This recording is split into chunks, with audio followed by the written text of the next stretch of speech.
Hello, grade 11s. In this lesson, we'll focus on the poem Random Notes to My Son by Kiorapetse Khosetsile. So, Random Notes to My Son is a poem in which the speaker warns his son that words are powerful tools, and if they are used carelessly, those words could distract other people from finding any possible truth or even meaning in them. You'll also note that the poem is written in free verse and the register is conversational. However, the message is a very serious one, as this father is concerned about his son and the image that he was creating for himself through his careless and reckless use of words. The poem reads as follows: Beware, my son, words that carry the loudnesses of blind desire, also carry the slime of illusion, dripping like pus from the slave's battered back. They speak of black power, whose eyes will not threaten the quick whitening of their own intent. What days will you inherit? What shadows inhabit your silences? I have aspired to expression all these years, elegant past the most eloquent word. But here, now, our tongue dries into maggots as we continue our slimy death and grin.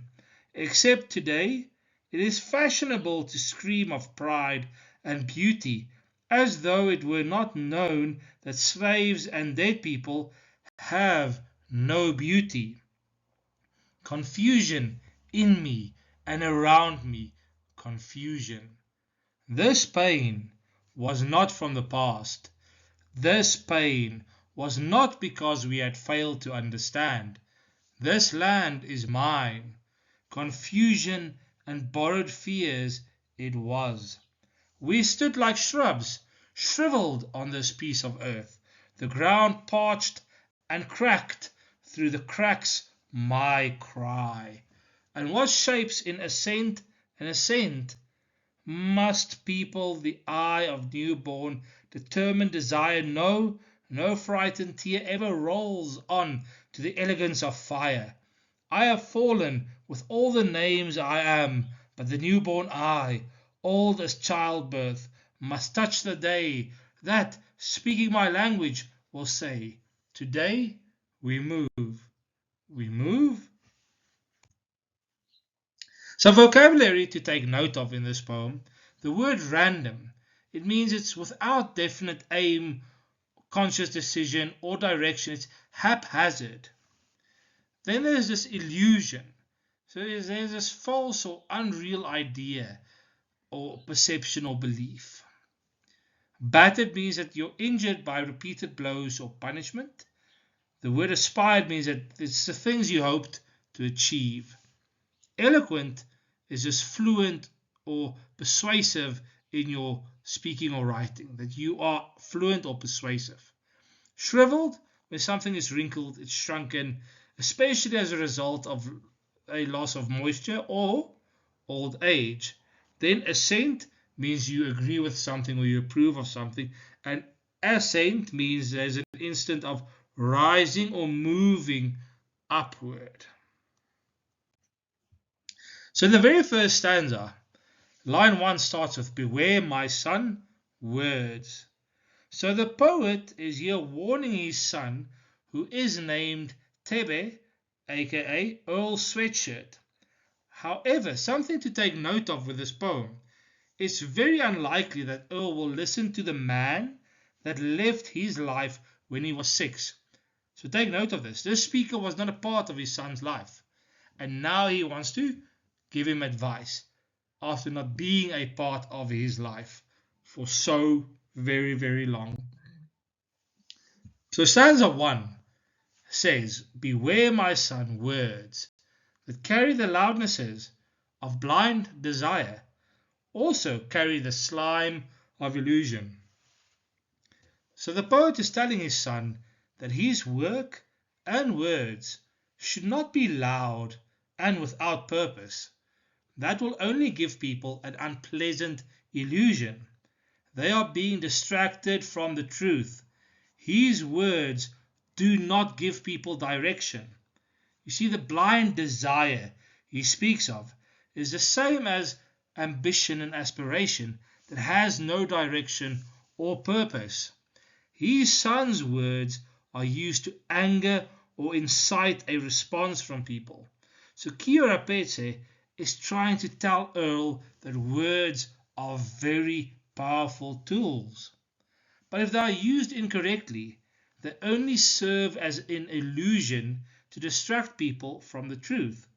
He wants his son to realize that being famous gives him a platform to speak and be heard, and his son should use this platform purposefully and wisely. In plain terms, he says words also carry illusion, something imagined. He extends this statement by then creating an image of illusion as slime. So he brings in this negative word.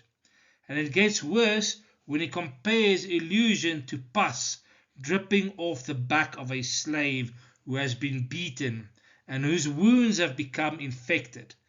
All of this together creates a very negative image of something rotting and diseased. He is describing words. So this emphasizes how carefully words must be used. So it makes sense that Kia Rapetse is concerned as a father.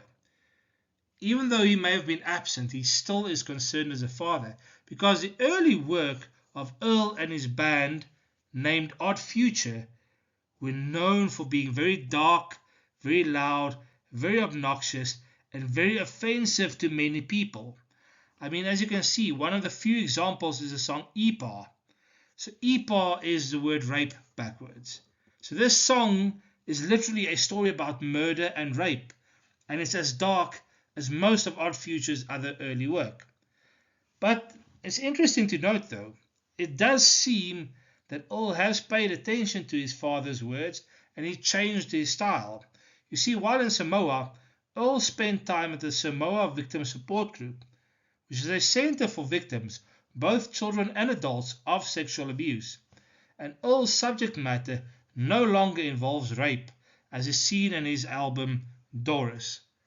So it does seem the father's words and advice did have some impact on Earl in changing his words and how he uses his words.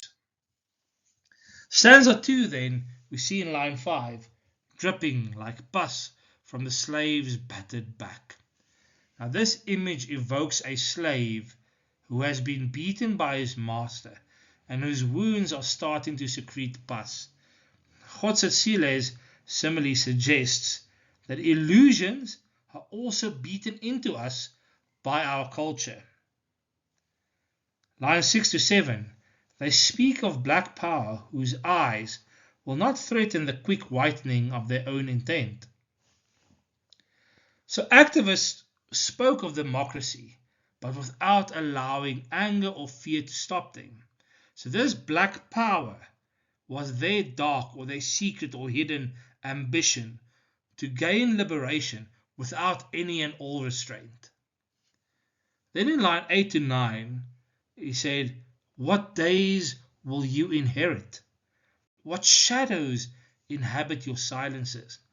Kia Rapetse is asking his son Earl Sweatshirt what he wants to do with his life. Earl dropped out of high school to become a rap artist, and although successful, Earl and his group Odd Future received a lot of criticism for their violent lyrics in their songs. Kia Rapetse asks Earl to confront his own demons and leave a lasting legacy. He wants his son to be known for something good instead of making these violent lyrics. Then in stanza 3, in line 10 to 11, "I have aspired to expression all these years, eloquent past the most eloquent word." Kierapetse has been a poet for a very long time, and he has refined his craft to a point where his wordplay and linguistic skills are heralded as legendary. And this can also be seen in his son's music, which makes use of conventions usually seen only in poetry. So his son inherited this gift, this ability of using wordplay, of being poetic, of being able to write brilliant lyrics. So he had inherited that ability. So line 11 to 13, it says, "But here now, our tongue dries into maggots as we continue our slimy death and grin." So we are losing our ability to speak. The tongue dries. In other words, the ability to say anything meaningful. We don't know how to express ourselves, sharing messages and topics like those that Kierapetse has covered throughout his life. Except today, it is fashionable to scream of pride and beauty as though it were not known that slaves and dead people have no beauty.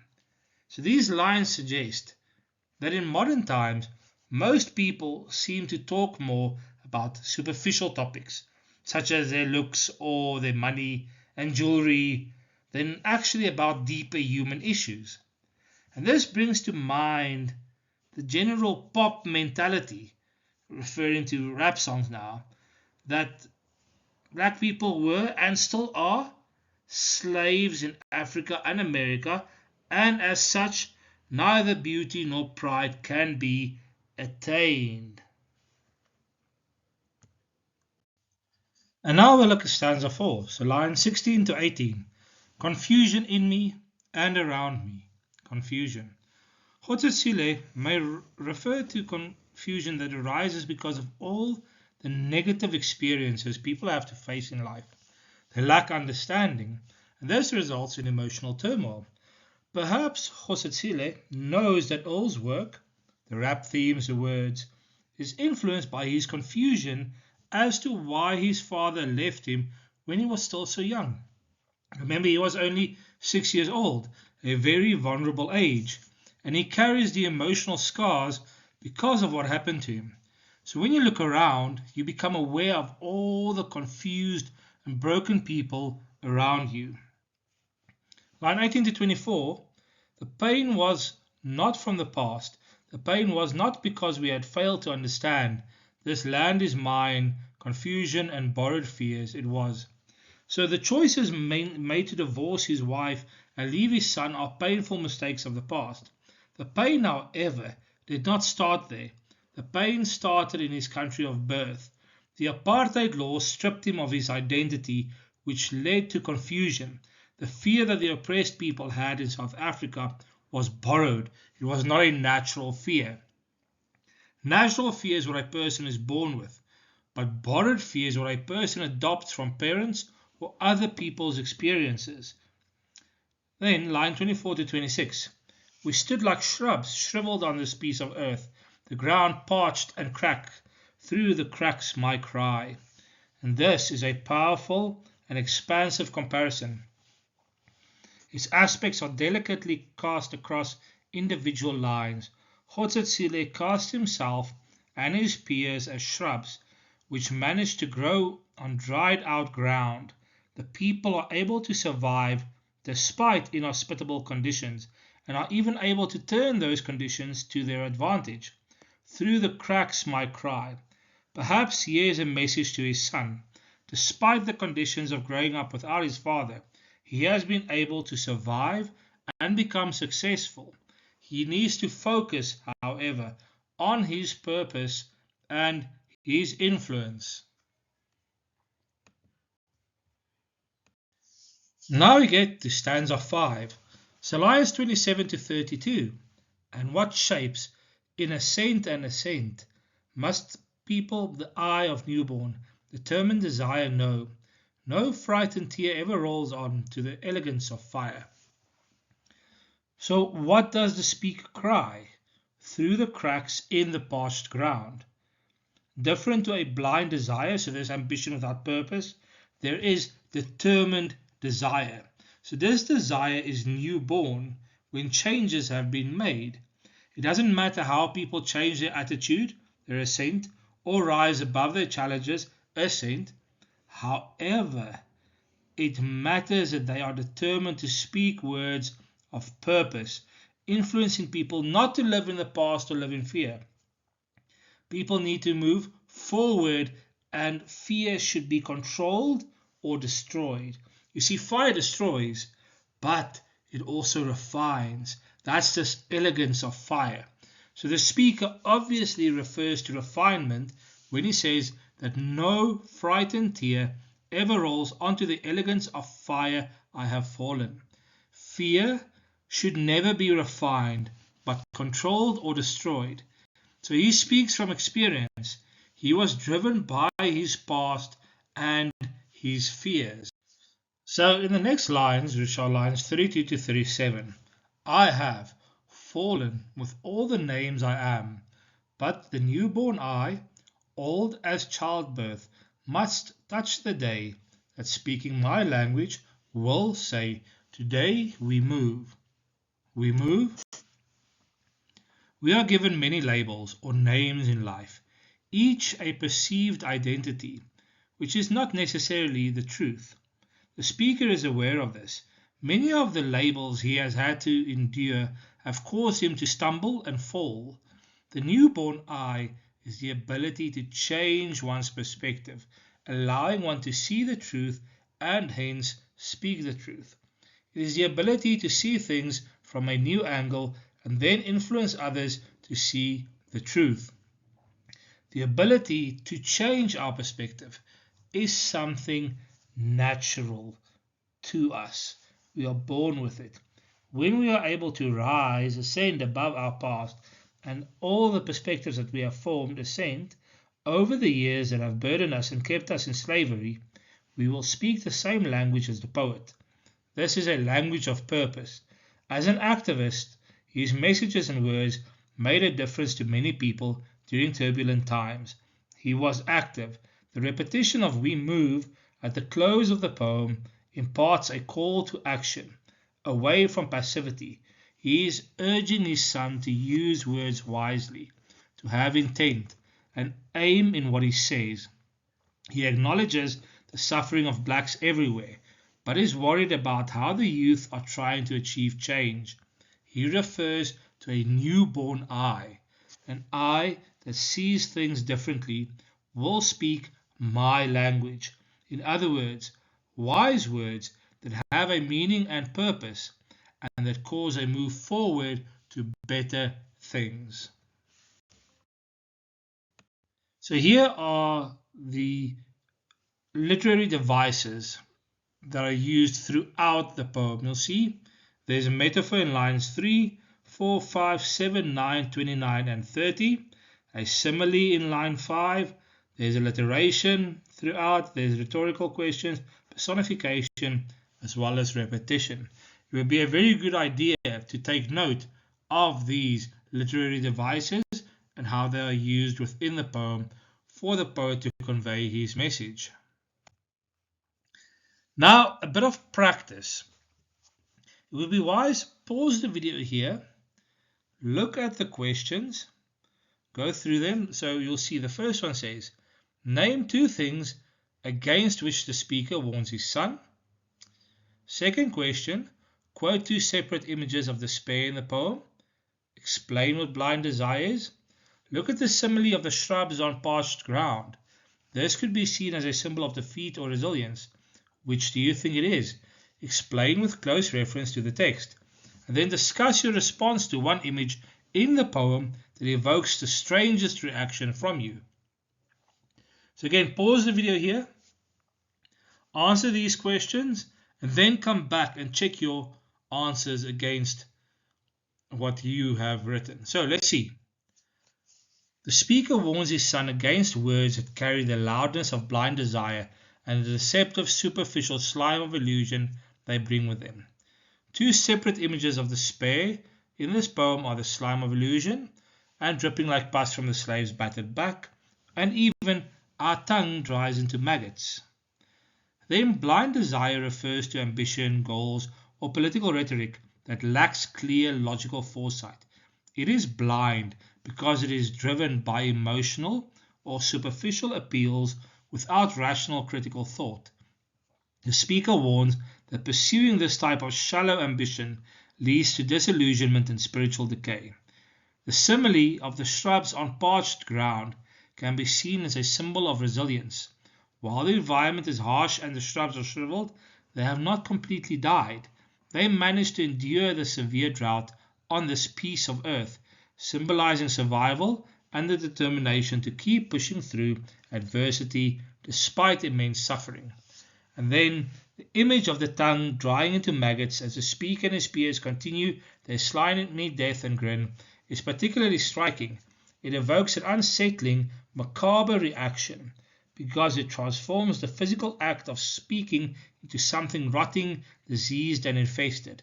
It illustrates a profound despair over compromised or corrupt speech that sustains a dehumanizing, living death rather than offering truth. May you all have a wonderful day, study well, and be blessed. Goodbye.